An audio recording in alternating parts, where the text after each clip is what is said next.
Honorable member, you know well that you are not supported. තමයි කිව්වේ gas සමාගම ඕගොල්ලෝ අවුරුදු ගානක් තිස්සේ ඕමාන් රජයේ සමාගම තමයි ගෑස් දුන්නේ මේ රටට. හැබැයි ඕගොල්ලෝ ඒ ඕමාන් සමාගම අයින් කරලා ස්විට්සර්ලන්ත ආසියාවේ කවදාකවත් කොහෙටවත් බෙදපු නැති ආසියාවට කොහෙවත් බෙදපු නැති ස්විට්සර්ලන්තේ ජියෝ ගෑස් සමාගමට ඕගොල්ලෝ මේ සැරේ ටෙන්ඩර් එක දුන්නා. මම මේක දෙසැම්බර් මාසේ කිව්වා. දෙසැම්බර් මාසේ හිරු ප්‍රවෘත්තියකට ගියා. හැම ප්‍රවෘත්තියකටම ගියා මම මේ කියපු එක ගෑස් හිගයක් එනවා කියලා.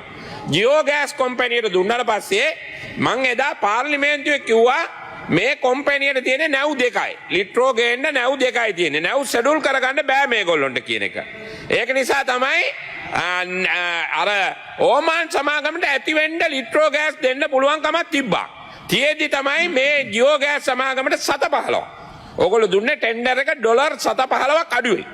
ඩොලර් 715ක් අඩුවෙන් අර දුන්නේ නිසා තමයි අපි පිළිගන්නවා ඕගොල්ලෝ ටෙන්ඩර් එක සාධාරණයි ඩොලර් 715ක් අඩුවෙන් දුන්නා කියන එක. හැබැයි ඩොලර් 715ද බලන්න ඕනේ මිනිස්සුන්ට ගෑස් හිගේද බලන්න ඕනේ කියන එක දෙපැත්තක් තියෙනවා. ගෑස් නිසා තමයි ගිය සැරේ ගෝඨාභය ගාණ්ඩුවත් කෙලව ගත්තේ. ඒක නිසා මම ඒක කෙලව ගැන භාෂාවෙන්ම එදා කිව්වා. මම මේක කිව්වේ දෙසැම්බර් 25 වෙනිදා. අද 19 වෙනිදා පෙබරවාරි මං කිව්වා ගෑස් හිගයක් එනවා කියලා. ඒකට හේතුව තමයි මේ ජියෝ ගෑස් කම්පැනියට නැව් නැහැ. නැව් නැති හින්දා ඒගොල්ලෝ නැව් දෙකකින් ගේන්න ගියොත් මේ ගෑස් හිගේ නවත්තන්න බෑ. දැන් මේ වෙනකොට ලිට්‍රෝ ගෑස් 180ක් මේ රටේ මිනිස්සු ලිට්‍රෝ ගෑස් පාවිච්චි කරන්නේ.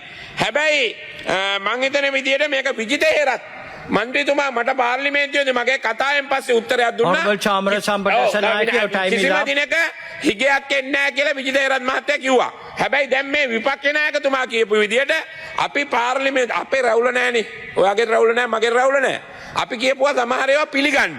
ආණ්ඩුව අපි කියන ඒවා පිළිගන්නේ නැති එක තමයි අපි විපක්ෂයෙන් අපි කියන්නේ අපි මේ ගෑස් පෝලිං හදන්නේ විපක්ෂ නායකතුමයි මායි ගිහිල්ලා. අපි ගිහිල්ලා අපි කවදාවත් Facebook එකේ කමෙන්ට් එකක්වත් අපි දාන්නේ ආණ්ඩුවට විරුද්ධව. අපි මාධ්‍ය සංදර්ශන දාන මිනිස්සු නෙවෙයි. ඒක නිසා මේක පිළිගන්න ගෑස් එකක් තියෙනවා කියන එක.